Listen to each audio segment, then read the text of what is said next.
Aminado si Tourism Secretary Cristina Frasco na hirap ang Pilipinas na maabot ang tourism targets ngayong taon dahil sa katiting na pondong inilaan sa tourism promotions ng Kongreso.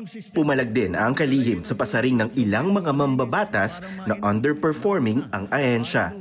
Perhaps the wording that our good congressman should have used was not underperformed but underfunded.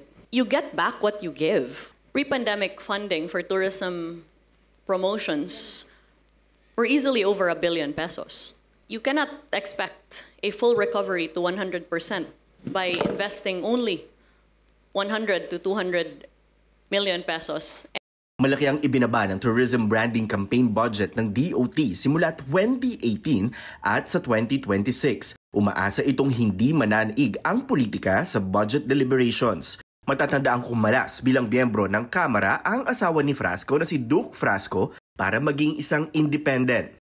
I certainly hope not, but the timing of the remarks that were broadcasted by the good gentleman from the House of Representatives, Isidre and Ortega, is quite suspect. It's extremely difficult to allow the Philippines a fighting chance as far as its competitors. Sa ngayon, nasa halos 3 milyong turista na ang naitala ng DOT ngayong taon. Kalahati lang yan sa target na 6 million bago matapos ang 2025. Pero maliban sa pondo, inisa-isa rin ni Frasco ang mga hamong kinakaharap ng tourism sector.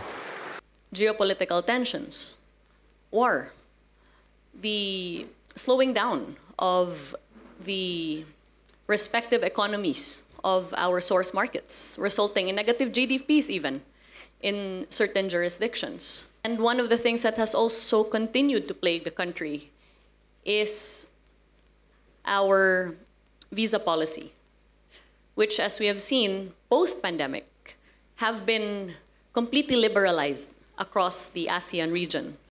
Bigo rin ng bansa makuha ang tinarget nitong 2 million Chinese tourists noong nakaraang taon dahil sa girian sa South China Sea at pagpapatigil sa e-visa system.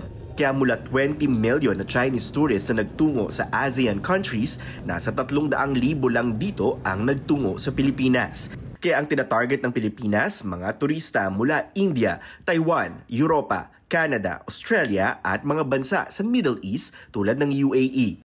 Samantala, inilatag na ng DOT ang isang adventure tourism campaign sa Pag-asa Island sa West Philippine Sea. Sisimula na ang pag-develop sa isla para maisama sa tourism brand ng gobyerno. It's important for us to provide short-term interventions. Things like pontoons, jetty ports, restrooms, and the like, so that while the long-term plan is being finalized and will be executed years from now, that the island is already able to benefit from touristic activities. Tuloy-tuloy din daw ang koordinasyon ng DOT sa national security officers para naman sa seguridad ng mga turistang pupunta sa Pag-asa na nasa sentro ng girian sa pagitan ng Pilipinas at China. Para sa impormasyong napapanahon at on-demand, Tristan Odalo, Newswatch Plus.